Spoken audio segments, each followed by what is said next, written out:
Família é um galardão de Deus mesmo, né? Quando Deus se idealizou, tudo de Deus é para abençoar. E quando a gente cumpre os princípios e começa a ver os frutos, esse lado da satisfação, da realização, é algo que Deus colocou mesmo de propósito. Bem-vindo ao Vem Ver, o seu podcast cristão. E fica pronto, porque hoje vamos ter uma conversa maravilhosa com um casal aqui abençoado e eu tenho certeza que você vai gostar. Sejam todos bem-vindos, já se inscreve no nosso canal, ativa as notificações para você receber mais conteúdos e ser abençoado com as conversas que nós temos aqui para abençoar a tua vida. Que coisa boa. Pastor João e Janaína. É uma honra poder tê-los aqui conosco, para a gente poder bater esse papo, conversar sobre questões relacionadas à chamada, à família e outras coisas mais que a conversa for evoluindo aqui. Mas eu quero dizer que nós nos sentimos honrados pela presença de vocês aqui. Que coisa boa. Graça e paz, obrigado aí pelo convite. Feliz, né, em poder estar participando de uma conversa, acredito vai ser edificante, saudável. E poder estar abençoando, compartilhando da nossa vida e também tendo esse momento de comunhão com vocês, alegria para a gente. Para nós é uma alegria. Eu fico pensando quantas conversas grandes homens e mulheres do passado tiveram, que se tivesse como ter gravado naquela época, né, a gente teria tanto conteúdo interessante hoje, né? E coisa assim, no anonimato, de forma bem informal, né? E eu acho que podcast é isso também. Aleluia, né? É verdade. Que bom, né? A tecnologia nos ajuda nisso, porque vai ficar registrado sim. E eu tenho certeza que você que está acompanhando aí conosco, o que vai ser conversado, o que Deus vai trabalhar aqui no nosso meio, vai edificar a sua vida, vai somar na sua vida, vai trazer libertação, vai trazer instrução, vai trazer clareza em áreas para a sua vida. Eu tenho certeza disso, Kelly. E o tema de hoje está assim, precioso. Como manter o fervor no ministério. E eu sei que você vai ser muito abençoado. Fica até o final, porque nós vamos ser muito edificados através desse casal que tem feito um trabalho excelente, né? São Pastor João e Janaína, então são 3 filhos e agora uma netinha que está chegando. Glória a Deus. A Olivia. Que presente de Deus, né? Vocês realmente têm feito um trabalho precioso e têm alcançado a vida de tantas famílias. E nós somos muito abençoados pela família de vocês, né? Fala um pouquinho, né? Como tá sendo essa experiência do filho, né? Agora a netinha. Família é um galardão de Deus mesmo, né? Quando Deus se idealizou, tudo de Deus é para abençoar. E quando a gente cumpre os princípios e começa a ver os frutos, esse lado da satisfação, da realização, é algo que Deus colocou mesmo de propósito. Então hoje, ver os nossos filhos crescendo, envolvidos no ministério, se multiplicando agora, né? E a gente ter a possibilidade de ser avô, avó, é algo mesmo assim que a gente vê como galardão de Deus. A Bíblia fala mesmo dos filhos, né? Como um galardão. E é o sentimento, né? De Deus estar nos recompensando, trabalhando mesmo esse compromisso de satisfação. A gente está com muita expectativa na chegada de Olívia. Eita, glória a Deus. É verdade. É a sua extensão, né?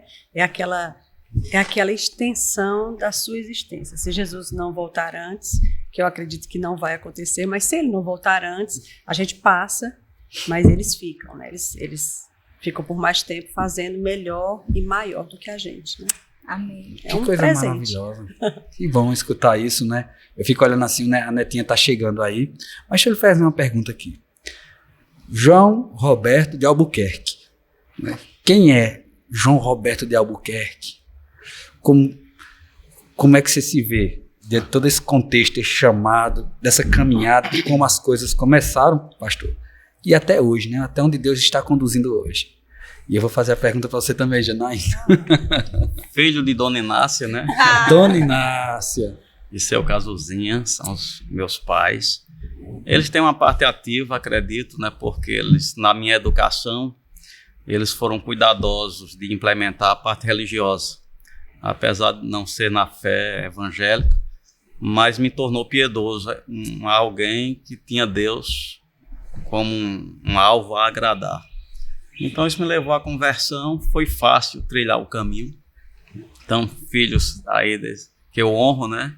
Nenhum dos dois estão aqui mais, mas os dois partiram para a glória com o Senhor e a gente tem alegria nessa continuidade.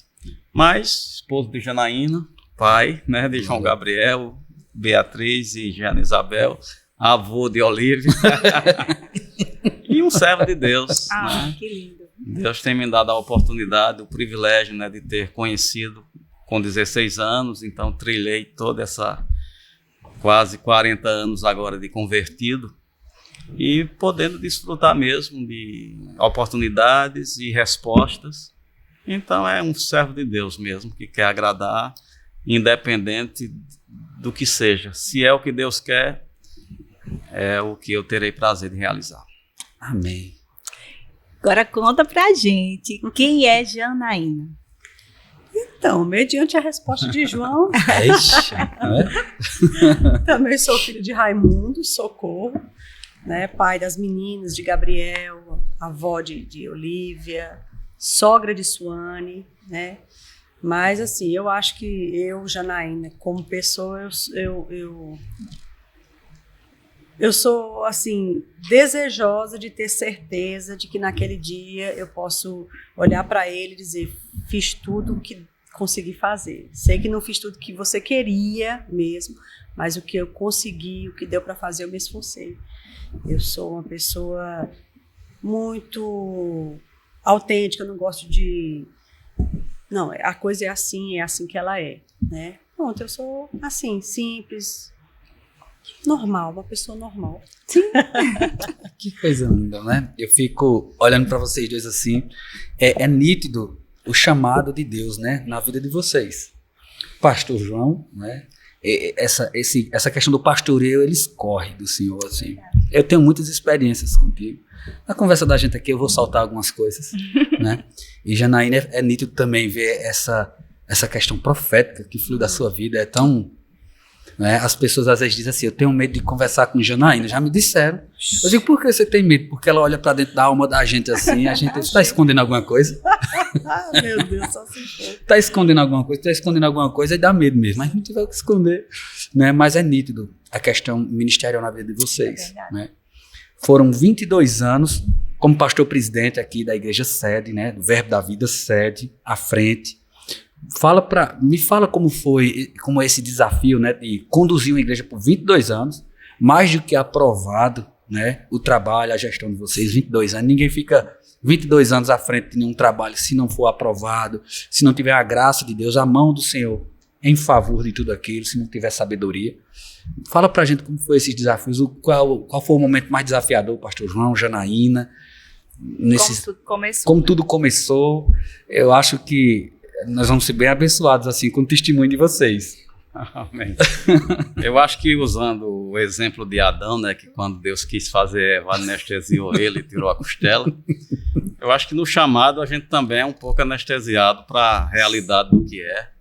E a gente simplesmente começa, né? Porque o meu processo de vir para o Verbo da Vida foi um alcance da parte de Deus, assim, até sobrenatural. Então eu estava debaixo, mesmo maravilhado, mas nem pensava, nem esperava esse desenvolvimento, né, de ir para um cargo de liderança principal da igreja. Eu já me contentava de ser um dos auxiliares, até mesmo no Ministério de Socorros, quando tive a oportunidade de me aproximar como líder dos conselheiros, conselheiro de visitação. Eu já tinha que orar em línguas para não ficar orgulhoso, né, daquela função de participar do Ministério Verbo da Vida, pastor Bando. Então foi algo natural, né, espontâneo, não era algo desejado, mas aquela prontidão. Eu estou aqui para servir, estou aqui para ser útil, né? E na continuidade veio a ser útil e está na presidência. Foi quando o Guto precisou assumir o ministério, a gente percebeu que não dava para atuar nas duas vertentes, na igreja e ministério, ia prejudicar, então se entendeu que era necessário alguém ficar na igreja. E Deus me apontou em 98, então eu não percebi a grandeza, né? Ao ponto de pensar, não vai dar certo. Acreditei, né? E fiquei disponível. E hoje, olhando para trás, eu vejo a inspiração, o cuidado, a capacidade que veio da parte de Deus, tornando, né, aquela pessoa tão limitada com uma capacidade de poder realizar o que temos realizado. Então foi esse mais ou menos o processo, e de viver também a realidade da construção. Foi um presente de Deus permitir a gente viver esse desafio, né, lidar com milagres, engrossar a experiência. Sim. Então foi gratificante ter vivido esse processo.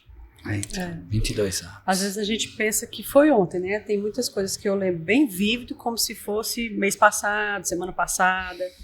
Mas quando a gente para pensar, João assumiu, eu estava com 22 anos. Gabriel era um bebê, ele não tinha, acho que ele não tinha nem um ano ainda. E então, assim, toda essa vida de maternidade, de se ver como ministra, de se ver como uma gestora, de se ver como a esposa do pastor, e de se ver de várias outras facetas que a posição pedia, futuramente, depois como diretora, né? Foi acontecendo ao longo desse período. Ninguém parou para dizer, não, espera um pouquinho aqui, esse pastoreio, deixa eu ter esse menino aqui. Para aqui esse pastoreio, deixa eu aprender a ser diretora aqui. Não, as coisas aconteciam ao mesmo tempo, né? Então, era uma locomotiva que não podia parar. Eu tinha que adquirir, nós tínhamos que adquirir a experiência, a graça e a força e aprender com nossos próprios erros, enquanto a coisa estava nos trilhos. Ninguém podia desengatilhar para aprender nada. É tudo ao mesmo tempo acontecendo aqui e agora, né? E hoje, depois de todo esse tempo, eu fico olhando, nossa, rapaz, mas não é que... Não é que deu certo? E já passou, né? Nossa, passou, é outro tempo, é outra estação. Como assim, né? Me fez repensar muitas coisas, né? Você vê que a vida é de estações e que você tem que respeitar as estações, curtir elas o máximo que puder, porque elas vão virar mesmo, não importa, né? Elas vão virar e quando ela virar, não há nada que você possa fazer para segurá-la, você tem que abraçar a próxima mesmo, né? Então, assim, não foi só desafiador. Eu acho que quando a gente fala sobre, por exemplo, a construção desse lugar onde a gente está aqui, né? A gente pensa assim, nossa, isso foi desafiador. Foi desafiador, né? Mas também foi assim, de acréscimo. Por exemplo, hoje a gente está construindo a nossa casa, né? A nossa casa. Então, a nossa casa... Para quem já construiu uma igreja, construir uma casa é mais fácil, né, pastor? Nos dá a base para o que a gente está fazendo hoje. Uau. Né? Porque a nossa casa, ela cabe aqui umas 7 vezes. Eu acho umas 5 vezes. Mais. Para o terreno todo, mais. Né? Mas a gente está exatamente no pico da construção, que é por causa de acabamentos. Isso eu vejo, às vezes, o João trabalhando ali na nossa casa e fico me reportando a quando ele estava nesse lugar. Sim. Né? E vindo todo dia, e olhando o que estava sendo feito, e mexendo ali, dando ordem aqui. É a mesma coisa com escala menor. Lembra, acho que a gente já viveu isso. Isso é um delay, isso não tem condição. Isso é um déjà vu. Sim, né? Mas vocês começaram, né, o pastor veio para a Igreja Verbo da Vida, mas não existia ainda Janaína. É isso? Não. Eu queria contar um pouquinho sobre isso. Eu tenho certeza que isso vai abençoar você que está nos assistindo. Como o senhor conheceu, como vocês se conheceram. Todo mundo gosta de escutar essa história. A gente volta para essa questão ministerial, mas é importante que as pessoas entendam o início. Minha vinda para o Verbo da Vida, para fazer a escola, né? Teve um intervalo aí que foi um período que eu considero um avivamento que a gente viveu aqui em Campina Grande, das denominações, né? Pequenos grupos de cada denominação tinham um apetite por Deus e eu fazia parte desse pequeno grupo da igreja que eu fazia parte, que nos apresentou o pastor Bandi, que nos apresentou os livros de Kenneth Ferreira e, consequentemente, a escola. Então, eu estava debaixo mesmo desse avivamento, com ímpeto de avançar para o plano de Deus. Eu era noivo, né? Tenho respeito à menina com que eu fui noivo, a sensibilidade que ela teve, o respeito que ela teve, de entender que a gente não podia ir à frente. Então, eu rompi esse noivado vindo para o Verbo da Vida, né? Porque eu queria mesmo avançar nessa coisa nova que veio para mim através da palavra revelada, sem estar limitado com nenhuma decisão, que o testemunho que eu tinha no coração é que aquele relacionamento ele não ia ser completo. Então, eu vim desarmado e vim também sem expectativa nesse sentido, de estar buscando, de estar desejando ardentemente. Eu tinha aquela entrega a Deus de não estar atrás, né, de relacionamento, para não atrapalhar e mexer, né? Eu lembro que quando eu viajei para Fortaleza com o pastor Wander, a convite dele, porque Guto não pôde ir, graças a Deus. Olha as coisas aí. Ó. Aí Jenny foi fazer compras lá no mercado e ele ficou comigo no carro. Aí ele iniciou uma conversa, ele mesmo. Sim. Ele disse, rapaz, você precisa levantar a cabeça e olhar para as meninas. Até então você estava fechado para isso, né? O foco era outro. Era, olhar para as meninas, porque não é bom um pastor solteiro. Ele disse, é melhor casado. Então, levanta a cabeça, rapaz, tem tantas meninas bonitas na igreja. Coincidiu de estar lá em Fortaleza, mas eu estava nessa disposição. Então, ela me viu, eu não lembro de ter visto ela, porque ela me viu porque eu estava ministrando. E quando ela veio para Campina Grande foi quando houve aquela apresentação da parte de Deus, né? Atenta para esta jovem. E daí foi a história que a maioria já conhece. Atenta para essa jovem. Ele disse que ele ouviu essa voz quando ele colocou as malas da gente dentro do carro. Porque eu e o Joanice, a gente tinha chegado na rodoviária, Sâmia, que era secretária da igreja, disse pra gente qual era o ônibus que a gente tinha que pegar. Isso era acampamento de 95. O último que ainda foi dentro da igreja, porque dali para diante não cabia mais, eles levaram para a universidade, né, os acampamentos de carnaval. E aí Sâmia tinha dito, pega o número tal, o ônibus tal, e a gente vinha chegando, eram umas 7 horas da manhã. Ele era pastor em treinamento na ocasião, mas trabalhava na igreja, abria, fechava a igreja, fazia o serviço de banco, tudo. Era ele, Moacir, Irene. E aí, quando a gente vinha chegando, ele que recebeu a gente, colocou a gente para dentro da igreja enquanto a gente esperava. Quem ia pegar a gente para hospedar era a dona Lurdinha, que anos depois foi minha tesoureira no Rema por 11 anos, né? E aí, quando ela finalmente chegou, que ele colocou as malas, eu lembro que ele colocou as malas no carro, eu entrei e dei tchau, e ele ficou em pé, parado aqui na janela, e eu pensei, o que ele está fazendo aí? O que esse rapaz está fazendo aí? E ele disse que nessa hora o Senhor falou com ele, atenta para essa menina. Ah, foi na hora que o Senhor recebeu Yes. E ele atentou foco durante de luz. todo o acampamento, ele realmente ficou observando discretamente, mas ficou observando, aí ele conversou comigo no final do acampamento. E eu já tinha uma nota, né, de coisa que Deus tinha falado comigo durante esse período do acampamento, só 4 dias, foi suficiente. Aí eu disse para ele, olha, eu estou muito impressionada com o verbo da vida, eu estou muito maravilhada, pode ser que quando eu chegar em casa tudo isso passe. Você está dentro de mim, seu rosto fica vindo, eu já repreendi em nome de Jesus e não sai. Ai, pastor, foi repreendido. Vamos fazer o seguinte, se for de Deus eu vou voltar para minha rotina e você ainda vai estar lá. E se não for, termina aqui, encerra aqui. Não ligue, não escreva. Aí fui embora, com 15 dias depois eu não aguentei. Aí eu liguei para cá e aí a gente começou a namorar por carta, como era possível, né? Peraí. Eu já sabia que ela não ia aguentar, né? Eu coloquei na dosagem certa. Eita, Jeová, tive uma nota por dentro, não era, pastor? Tive uma nota por dentro. Agora, essa questão de namorar por carta, isso... Que desafio, hein? Não tinha internet, né? João fazia um telefonema todo sábado lá na Telpa. E é meu salário quase todo. Era caro, né? Para comprar as fichinhas, e era uma ligação DDD. Era chamada DDD. ligação DDD. Você não sou chegava, tão velho não, né, mas eu lembro os disso. jovens hoje não sabem nem o que é isso. Meu Deus, se tivesse WhatsApp, né? Oh, poxa. A Chamada em gente... Uma ligação era caríssima, né? Eu não... Só tinha o telefone da igreja, a gente não tinha telefone em casa, não existia celular. Então, para ficar um pouquinho mais em conta, terminava o culto do domingo, a escola dominical, 12 horas, era o horário que terminava. E eu me deslocava para o centro da cidade, onde estava a operadora, e você dizia assim, eu queria uma cabine. Aí eles aguardavam Como lá. é diferente dos dias de hoje, né? Aí dizia cabine 5. Aí eles ligavam um relógio, que era como aqueles de táxi, né? Sim. Cronômetrozinho.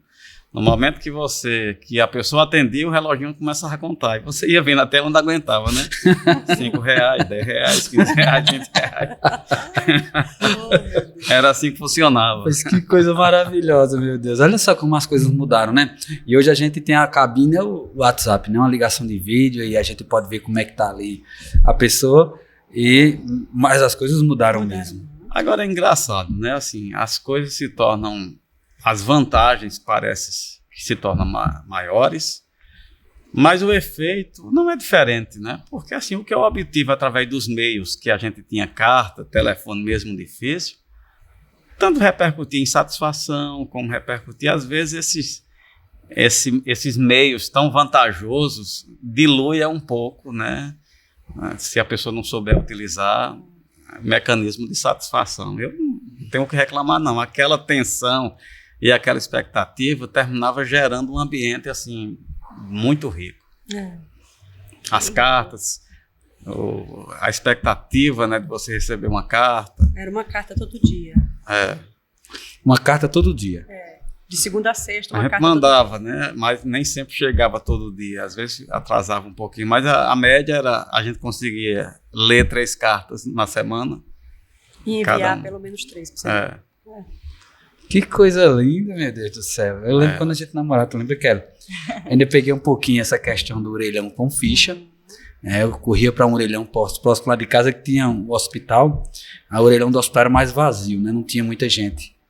Aí eu pegava a sacolinha de ficha que eu tinha comprado, comprava umas 10 fichas. Cada ficha, a ligação local era em torno de 3 minutos, a ligação. Perto de terminar, você já tinha que botar a próxima. Ele fazia aquele blim, né? Assim, Aí eu colocava a próxima, ia conversando, e assim a gente... Era bom. Eu acho que enriquecia, né? Tem uns valores embutidos aí nessas limitações que tornava a coisa mais gostosa. Eu tenho uma pergunta. Muitas pessoas passam por pressões, né, para descobrir o chamado, né? Muitos jovens, né, e até pessoas que desejam mesmo entrar no ministério e passam por pressão mesmo, tentando descobrir. Vocês passaram por essa pressão de tentar descobrir o chamado, o que eu tenho para fazer? Mas pelo que vocês falaram, vocês foram entrando, né, de acordo com a necessidade. Mas existe alguma pressão sobre isso, sobre o chamado? Quais foram os desafios? Eu tenho uma dica, né? Não sei se é muito aceitável, não. Mas eu acho que é um ponto desnecessário essa preocupação com o chamado, né? Qual é o chamado que eu tenho? Eu acho que se você tiver uma disponibilidade de você ser medida cheia nas necessidades que se apresenta para você, inevitavelmente você vai se achar na sala do chamado. Então, se ficar focando, qual é o meu chamado, qual é o meu chamado? Muitas vezes Deus não quer revelar assim. Deus quer que você primeiro seja fiel no pouco, sobre o muito eu te colocarei. Então é você mesmo ter essa disposição. Eu quero servir, eu quero ser útil, eu quero suprir necessidades. Indo por esse caminho, necessariamente não tem que saber. É certo que a alma fica, mas às vezes você está tão absorvido pelas necessidades que lhe cercam que você vai avançando e quando você percebe, você está bem inserido no centro do que Deus planejou. No meu caso mesmo, né? Jamais eu pensaria em ser pastor do Verbo da Vida ou pastor presidente, mas foi limpando a grama, foi indo para o banco, foi querendo aliviar o pastor Bandi, indo lavar os carros, limpar o quintal dos cachorros. Qual era o meu objetivo? Aliviei a vida deles, né, servindo. Era o mesmo sentimento de Guto. E isso foi nos conduzindo, e a gente se achou na cadeira, né, de pastor presidente, que eu não buscava. Eu queria encher, suprir necessidades. Então eu gosto de dizer, quando no ofício do pastor, seja medida cheia aonde você estiver servindo, né? Muitas vezes o que Deus tem para a gente ainda não está aberto, mas tem uma porta imediata. É essa que você deve fidelidade. A porta que não se abriu, você não deve. Mas a que está aberta, você deve. Poderoso. Verdade.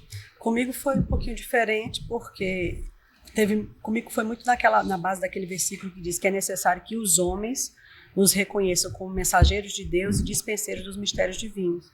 Então, assim, eu tinha uma chamada para mestre, mas não sabia. E foi uma pessoa que andava comigo foi que disse, não, mas você nunca percebeu? Eu disse, não, nem sei o que significa isso, deixa eu te explicar. É assim, assim, assim. Falou sobre os 5 dons ministeriais. E tudo indica que você tem uma habilidade para o ensino. Aí é bom você se aplicar nisso, você estudar, ver outros mestres, ver como eles se comportam. E aí foi que eu pensei, então é possível isso? E é interessante como, assim, na minha experiência, eu percebo que você tem que abrir a porta e dizer sim e amém para aquilo. Uau. Enquanto você fica resistindo, e resistindo às vezes por medo da aceitação das pessoas, por medo de errar e ser corrigido, fazer besteira, ou por várias coisas. né? Mas enquanto eu não digo, rapaz, isso aqui não sou eu que estou criando, não sou eu que estou inventando, isso aqui não é para meu bel prazer, nem é para levantar uma bandeira de mim mesmo. Isso aqui é um negócio para Deus que vai voltar para ele no final das contas. Então, Senhor, eis-me aqui. E aí é interessante porque as coisas vão acontecer. Não é uma força sua, não é a força do seu braço. Mas eu entendo essa questão da pressão, né? Às vezes você está fazendo parte de um ambiente, às vezes, por exemplo, final de escola, final de sem treinamento, todo mundo quer saber no segundo ano. E aí? Descobriu o que é? Não descobriu no REM, então vamos para a escola de ministro. Terminou a escola de ministro, e aí? Já descobriu o que é? E às vezes esse é um discurso desnecessário. Sim. Né? Eu acho assim. Eu vendo, né, assim, eu era muito bom no Ministério de Socorro.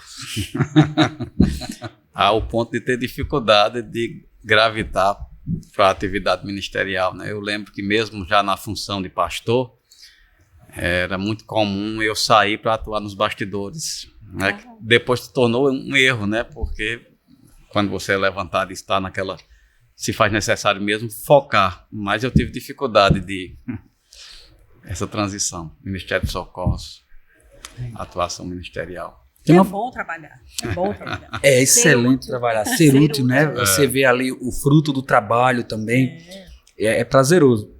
Tem uma frase que o senhor diz, eu queria entender o porquê da frase e o porquê, o que é que está por trás dessa frase, né? Mas antes disso, se você ainda não deixou seu like, deixe seu like, compartilhe, se essa conversa maravilhosa aqui está tendo algum sentido para você, está te edificando, compartilha essa conversa aqui, o nosso canal, e eu tenho certeza que você vai ser edificado com isso.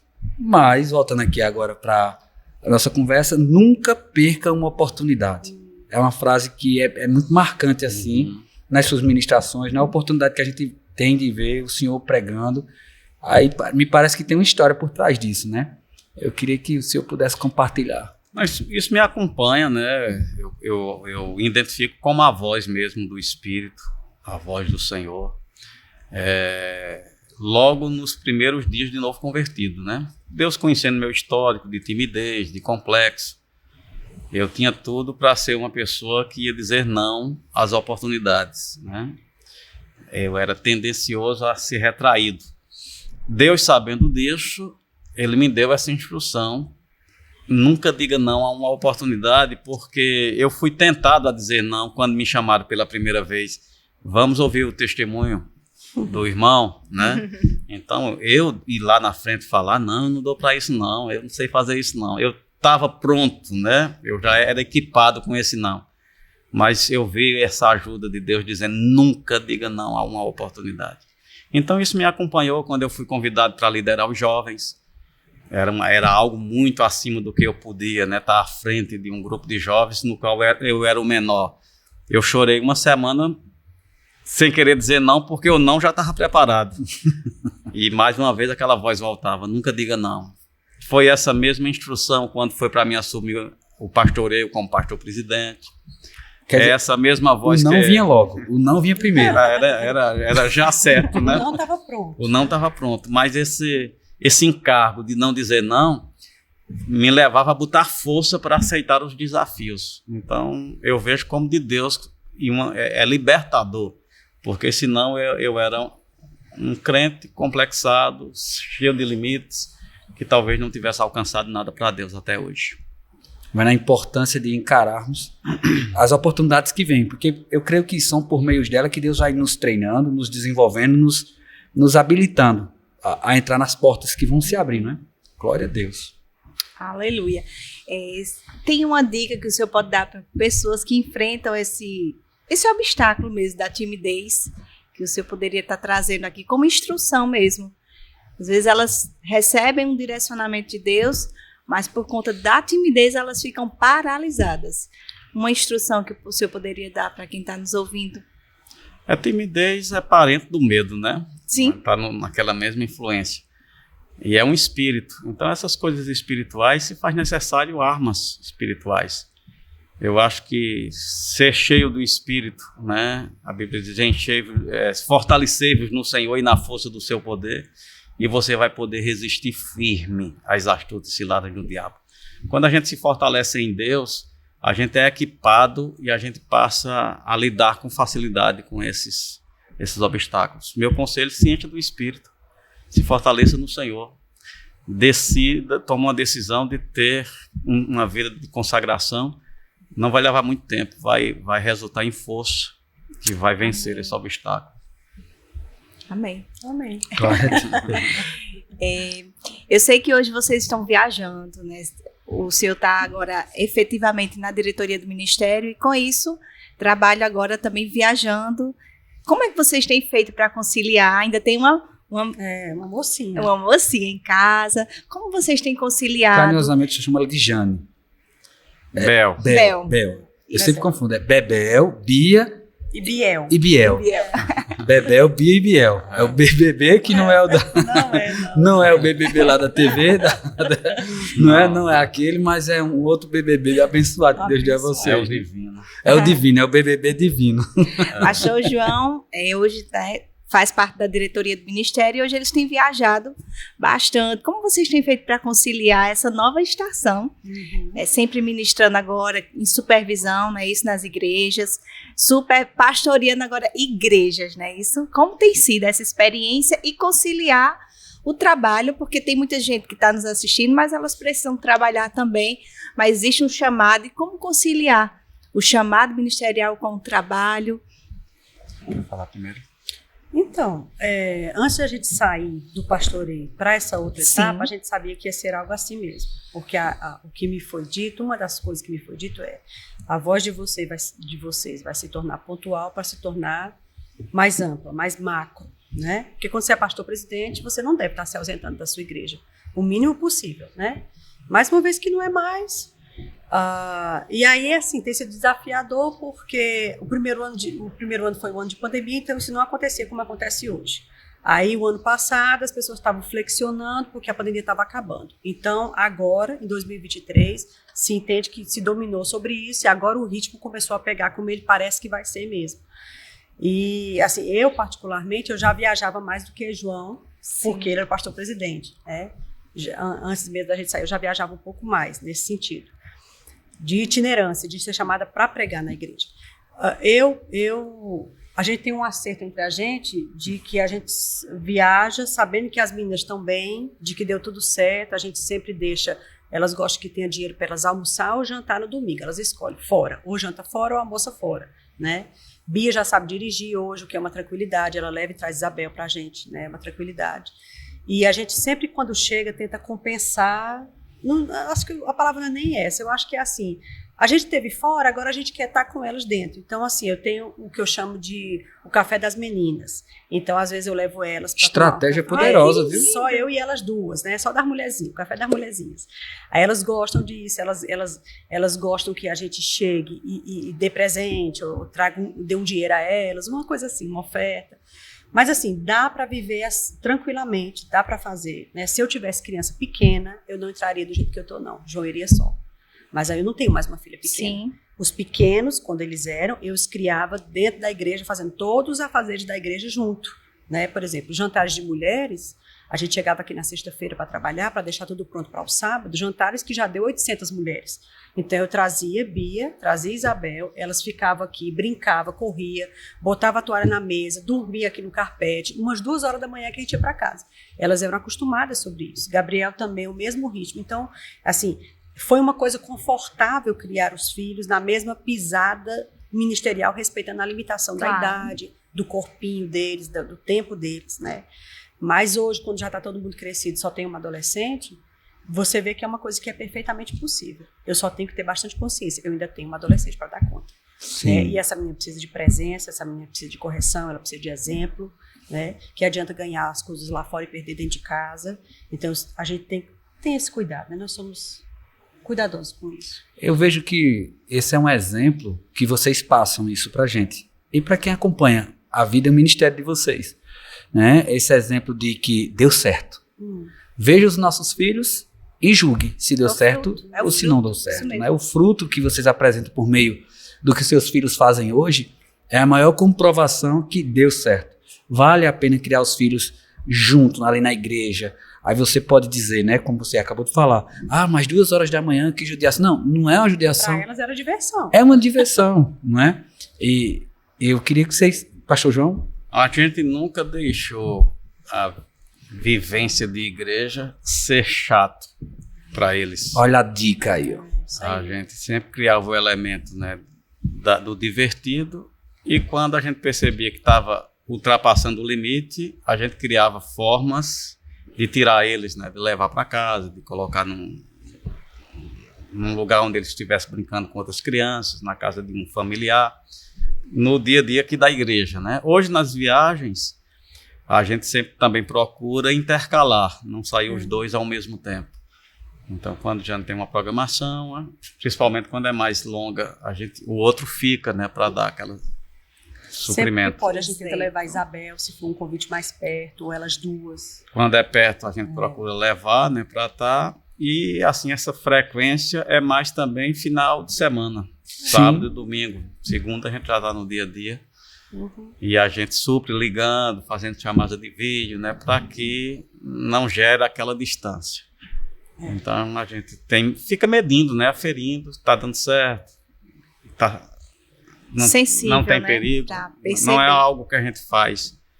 Outra coisa que eu tenho falado, né, quando estou ministrando para famílias, que eu às vezes percebo pais falhando nessa responsabilidade de poupar os filhos de situações negativas, né, que se vive na igreja.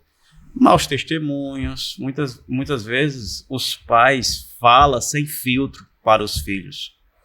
Né? O problema está na igreja, a insatisfação, fulano que atrasou, a palavra que o pastor disse, aquilo que está acontecendo na igreja não era para acontecer. Essa conversa para uma criança é pesada demais, vai deixar marcas que vai machucar as emoções e muitas vezes não sabe por que um jovem, quando chega na adolescência, se desvia. Às vezes foi o pai e a mãe que imprimiu aquela fragilidade por expor a eles a um tipo de conhecimento danoso. Então, os meninos lá em casa, eles nunca tomaram conhecimento de nada negativo, de vida ministerial, nem da realidade de igreja e de rema. Quando a gente estava e precisava conversar sobre algum assunto, a gente fazia questão deles não estarem presentes. Então, para eles, sempre a igreja não tinha nada decepcionante. Então, hoje ver Gabriel amando, desejoso, fervoroso, eu digo, vale a pena aquele cuidado. Verdade, a gente vê isso através dos filhos de vocês, né? E que conselhos poderosos, viu? Eu creio que aonde chegar aqui esse podcast, né, o tempo que a pessoa tiver, o tempo que alguém estiver escutando, tiver podendo acompanhar esses conselhos aqui poderosíssimos, de pessoas experimentadas, aprovadas por Deus, por aquilo que tem feito, tem atendido ao chamado do Senhor, tem entendido também as estações, que houve uma estação de dizer sim e estar presente, e agora uma estação de alcançar de forma mais abrangente, né, a caminhada ministerial, e assim, é poderoso, serve de exemplo. Por isso que nós, aí quero conversando, vamos chamar pastor João e Janaína para a gente conversar aqui. Para aprender, exatamente. Primeiramente, para a gente aprender, estamos tendo a oportunidade de estar de frente com vocês, rica oportunidade, eu tenho certeza que muitos gostariam de ter esse tempo com vocês, né? Mas a gente usa da vantagem de morar na mesma cidade, de servir no mesmo ministério, congregar na mesma igreja, e a gente aproveita desse tempo. E ainda usar a internet. E ainda usar a internet, as ferramentas, mas a gente não é ambicioso e nem quer para nós mesmos. Estamos compartilhando isso com você, para que você possa ser abençoado e compartilhe isso aí com mais gente, para que mais pessoas possam ser abençoadas com isso. Janaína, um projeto chamado Deixar e Vir. É um projeto maravilhoso que Deus colocou no seu coração e hoje ele tem uma proporção, tem um alcance bem maior, né? Quantas crianças hoje esse projeto alcança, como isso começou e como foi aquela voz que falou no teu espírito sobre o início disso tudo? Então, eu tive o final de infância e adolescência bem difícil, foi o período da separação dos meus pais, a gente saiu de Minas Gerais e foi viver uma vida totalmente diferente em Fortaleza. E por causa dos problemas, das situações que eu passei... Vocês são naturais de Minas Gerais? Não, eu sou cearense, João é daqui, né? Eu sou cearense, mas com 6 meses minha mãe me levou para Minas, meu pai foi trabalhar na Fiat e lá nasceram os outros 2 irmãos. Quando eles se separaram, eu tinha 9 anos, né? Então, quando eu estava perto de fazer 11, a gente voltou para Fortaleza. Então, foram muitas situações difíceis da uma novela mexicana, mas eu acredito, de choro mesmo, de pegar um lencinho e chorar. Mas assim, eu acredito que tudo isso que eu vivenciei foi uma mola propulsora para eu querer fazer por uma menina, por uma adolescente, por um menininho, o que eu queria que tivessem feito por mim. Entendeu?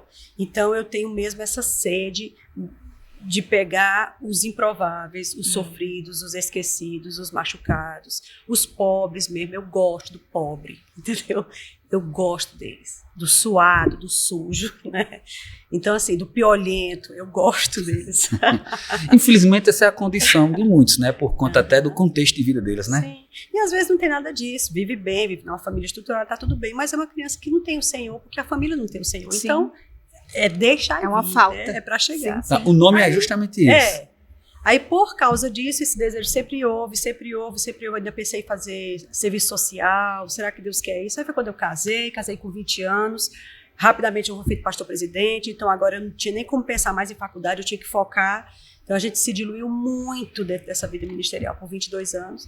Mas, há uns anos atrás, o projeto está com o quê? Com 7 anos. Aquela nota chegou, Janaína, você precisa começar.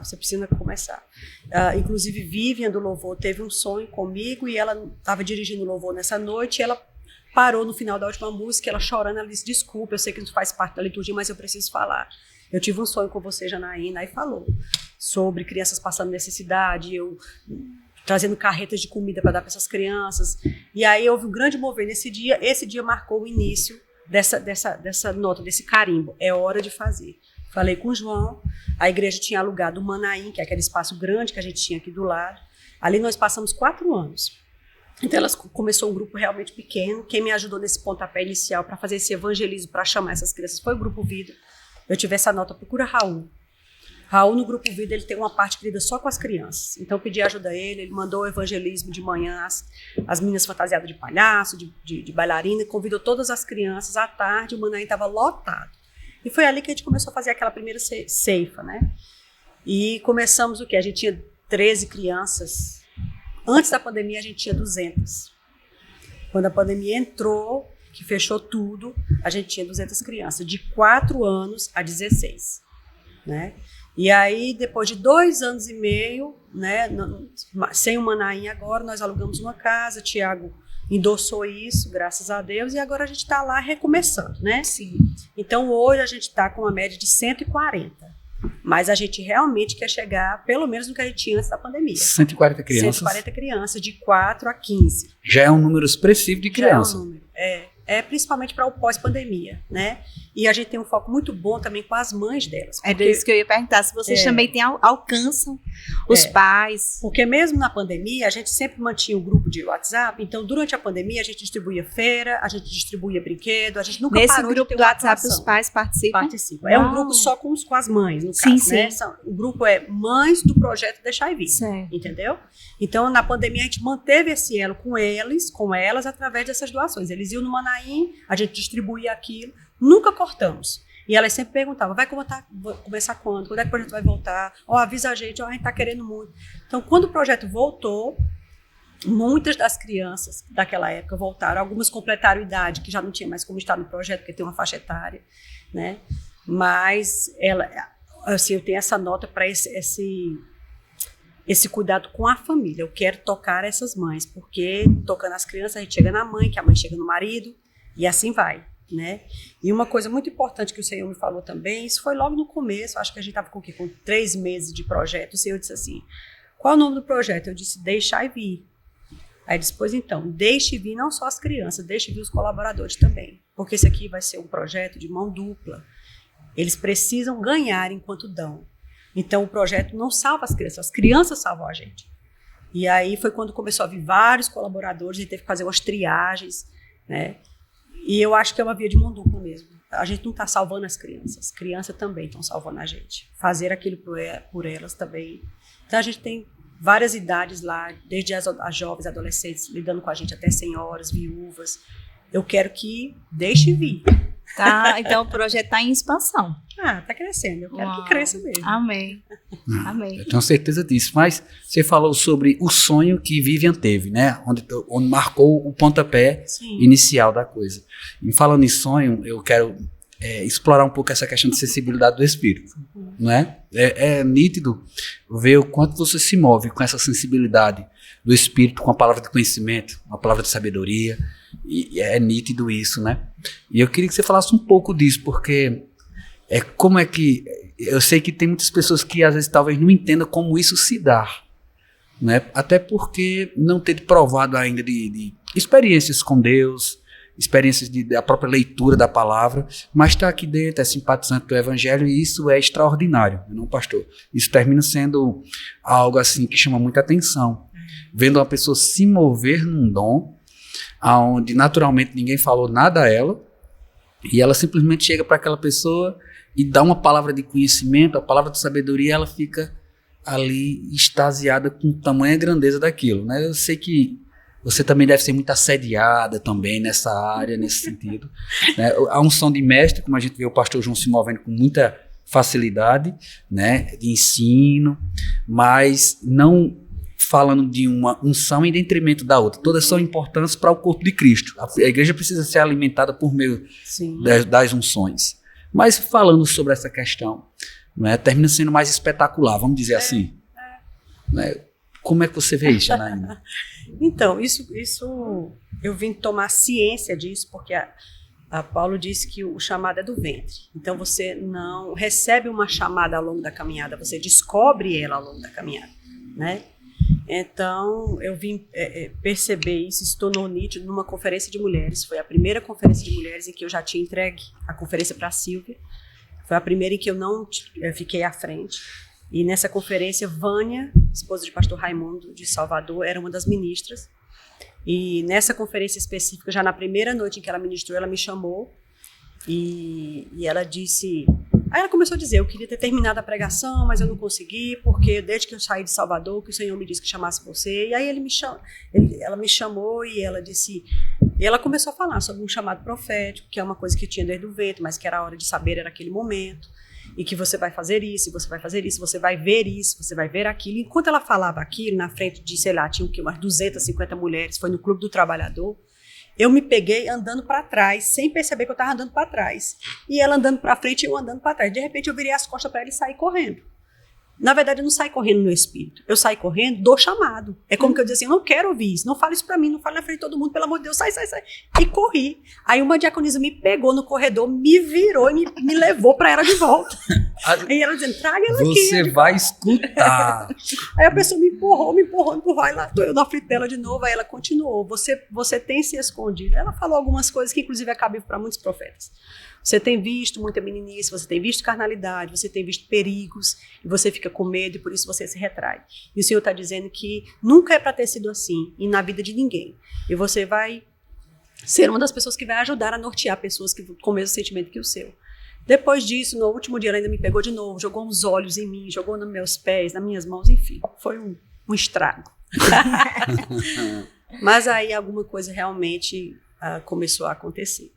E, independente disso, eu percebo o seguinte, não sei se vocês já viram, eu tenho falado isso de vez em quando, tem havido uma tônica sobre o profético no Ministério Verbo da Vida como um todo.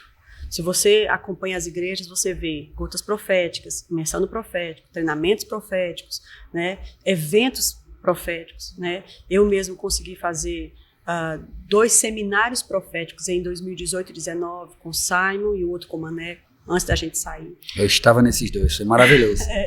Porque Deus tem essa tônica, Ele precisa restaurar esse chamado do jeito certo, da forma mais limpa possível, menos humana possível e mais sobrenatural possível. Sem holofote, sem ego, da forma limpa, né? E eu acho que isso é uma coisa generalizada. Todo mundo está vendo, todo mundo está fazendo e está localizando. Primeiro a gente ensina como as coisas são e então as pessoas vão poder fazer as coisas da forma melhor. Eu vejo que é isso que está acontecendo. Eu fico muito feliz, né? Louvo a Deus, não sou eu que encabeço, mas eu fico feliz porque outras pessoas estão fazendo. Aqui na igreja, Fernando Leal também é um dos precursores nisso, né? Através do Avivamento e Milagres. Isso não vai acabar, isso não vai silenciar, a tendência disso é crescer. Mas crescer da forma certa. Da forma limpa, da forma mais bíblica possível. Aí a gente não vai ter medo de dar um microfone para um profeta. Porque João, como pastor, e a gente, como o cuidado. pastoriano, Sim, a gente viu isso a vida toda. Né? Pastores e profetas não precisam se degladiar, eles são parceiros. Sim. Agora, o profeta precisa inspirar confiança ao pastor. Né? Porque o pastor é o dono da casa. Se o profeta faz uma bagunça, quem sai limpando é o pastor. Sim. E o João é experimentado aí no negócio. E aí, pastor? Graças a Deus pelo profeta. Amém. Essa questão, né, do pastoreio mesmo, às vezes parece que a gente faz oposição a essa parte. E tem alguns pastores que até usando dessa legalidade pelo exagero, se acha na legalidade de ter resistência. Mas se está lá e Deus estabeleceu, é necessário. Tem que ser cultivado e educado, né? O pastor Bando fazia bem isso. Ele dava oportunidade, mas também corrigia. Estimulava, mas também estava pronto. E esse amor dele fez tantas pessoas boas se levantarem, né, no profético. Eu tenho expectativa e vejo mesmo Deus querendo trazer esse profeta maduro. Eu acho que o ministério profético precisa amadurecer. Não pode ficar só nessa explosão do ímpeto, né, do sobrenatural. Mas tem que ter maturidade. Eu sempre dizia, né, quando tenho a oportunidade de falar ou em treinamento, ou com profetas isoladamente. O Ministério Verbo da Vida tem um profeta como referência, que era o irmão Reiga. Boa parte da nossa literatura vem de um profeta. Sim. A gente tem atuações de um profeta. E você vê que o irmão Reiga não era exagerado e nem vivia o tempo todo, né, estranho. Ele ensinava, muitas vezes ele usava o tempo de 50 minutos ensinando, não tinha uma profecia, não tinha um dom, só tinha um ensino. Porque às vezes, na infância do profético, né, parece que se não houver o sobrenatural, aquela coisa extravagante, você está frio, você está fora. E eu acho que é isso que os profetas precisam amadurecer. Ter a sensibilidade, está pronto, mas é uma ferramenta. Deus liga ou não liga? Deus liga. A gente no ativista é interruptor que diz assim, agora vai. Não, Deus faz. A Bíblia diz que é sempre para um fim proveitoso quando Ele quiser. Né? Acho que essa é a nota que norteia todo o profético. Eu acho que o carro tem a buzina, mas ninguém buzina o tempo todo, né? Uau! Olha, pastor, isso é poderoso, gente. João e os exemplos. Não, tinha que sair com esse exemplo, gente. Meu Deus. Eu não poderia deixar de perguntar aqui. Eu já estava com a perguntei aqui na cabeça para fazer a vocês, porque eu falei agora sobre a questão da unção profética, a sensibilidade no espírito, como essas coisas acontecem. Mas olhando para o senhor ministrando, é assim, é maravilhoso.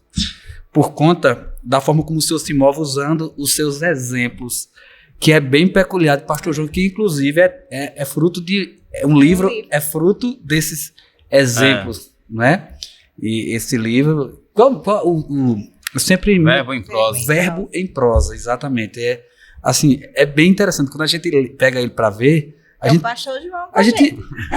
Eu fico vendo assim o pastor João, o senhor pregando. Eu assisti, eu ali cultuando e pregando assim, meu Deus, eu estava nesse dia que ele falou isso.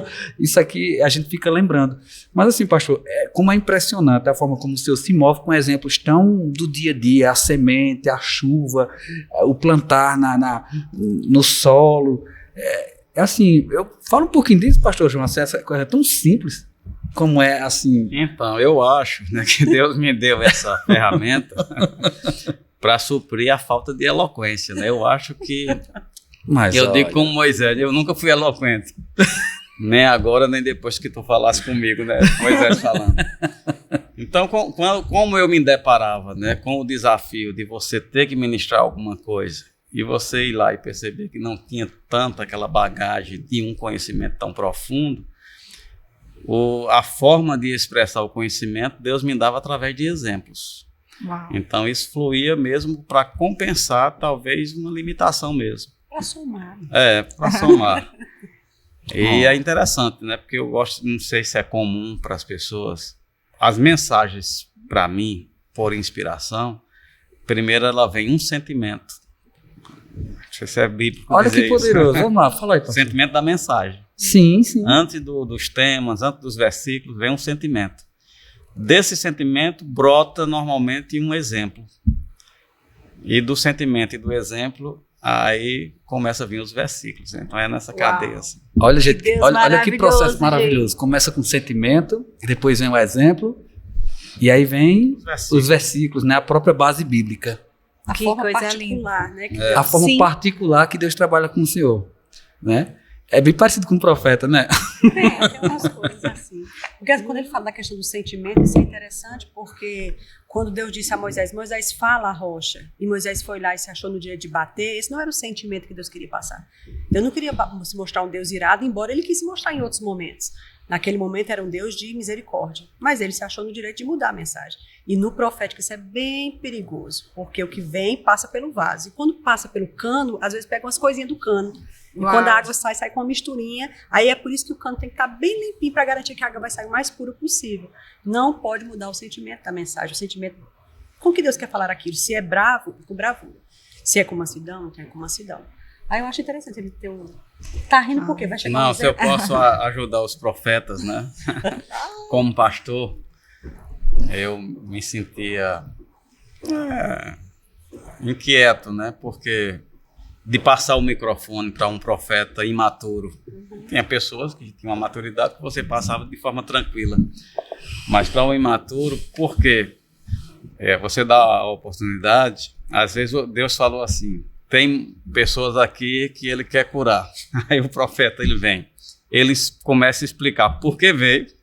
Eita, Jeová. Aí passa uns 5 minutos explicando por que veio. Não queria.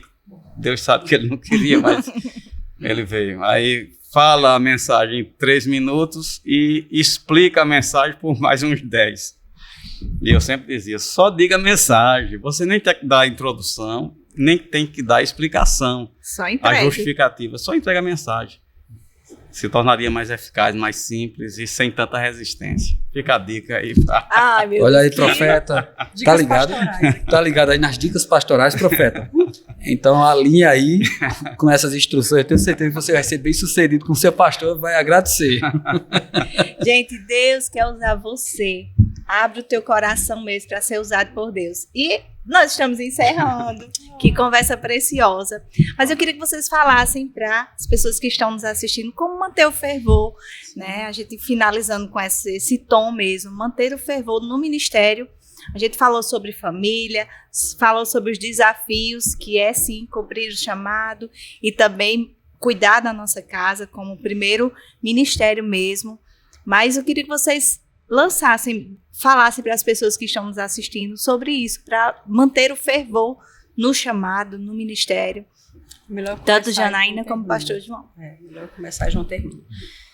Então, quando a gente ministra, a gente tem ministrado alguns finais de semana sucessivos sobre família, eu acho que até por causa do mês de maio, também em todos os verbos da vida se fala sobre isso.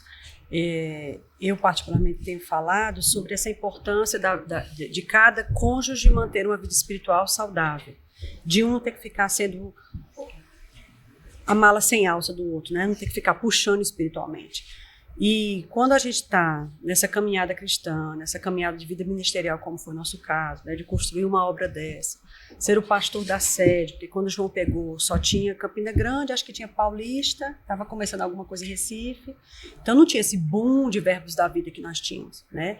Então o verbo da vida sede, ele era o precursor em tudo que foi criado. Trabalho com mulheres foi o primeiro, você entende? Trabalho com jovens era o primeiro, encontro de casais, SCC, primeiro. A sede era muita responsabilidade. Então, como João fazer isso corretamente se a gente não tivesse avivado espiritualmente? Eu não posso, eu sempre digo isso para as esposas de pastores, não importa como você é casado com um homem tão maravilhoso espiritualmente, se você não for, dá em nada.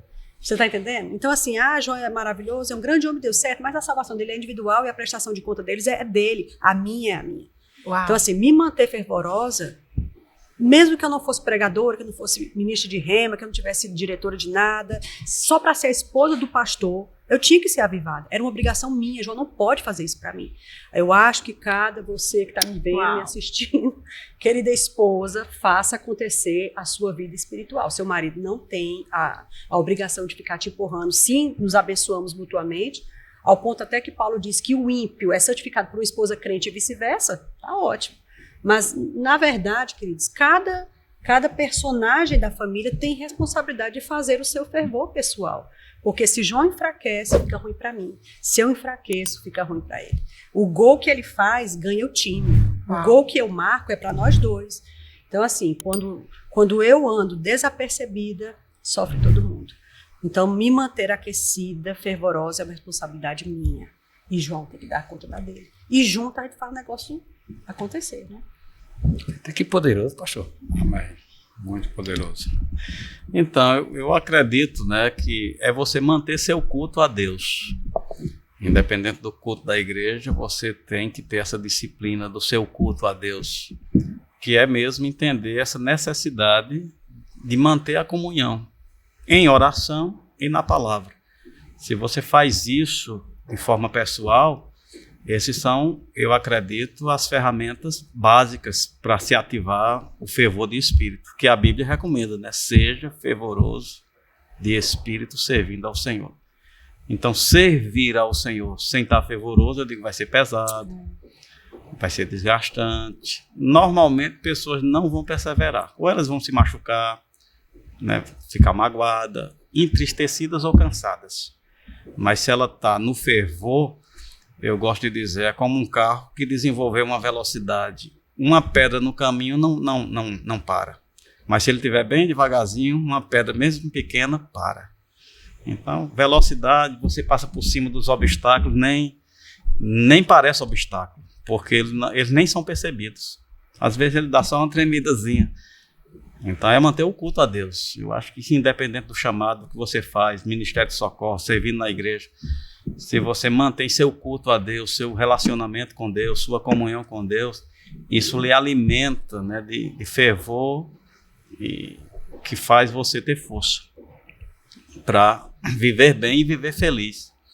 Eu tenho dito, né, eu quero terminar os meus dias com essa fala como uma realidade. Fazem 31 ou 32 anos que eu vivo debaixo de um avivamento permanente. Aleluia. Então não tive quedas, não tive desvios, não tive baixas, né?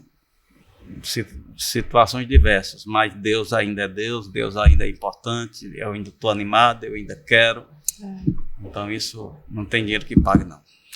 Que coisa poderosa. Que pastoreio, que bênção, gente, eu fui muito abençoada, eu tenho certeza que você também foi muito alcançado. Compartilha com as pessoas que você ama, que você sabe que precisa ouvir essa conversa e ser edificado. Amém. É isso aí, se você ainda não curtiu, curte, compartilha, é uma maravilha poder receber esse casal poderoso aqui conosco. Eu fui muito edificado, pastor João, Janaína, acrescentou demais na minha vida, e assim como foi na minha vida e na de Kelly, eu tenho certeza que na sua vida também você foi ricamente abençoado por essa conversa que tivemos aqui. É uma honra poder contar com a presença de vocês. Eu sei que a agenda de vocês é bem corrida, daqui vocês já têm outro compromisso, antes daqui acabaram de chegar de viagem, já tem outro compromisso também, mas se esforçaram para estar aqui conosco, compartilhando e abençoando o povo.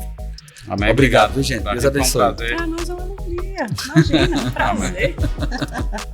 E é isso aí, esse é o nosso Vem Ver Podcast, o seu podcast cristão. Não perde a oportunidade de estar aqui acompanhando outros episódios também. Fica conosco.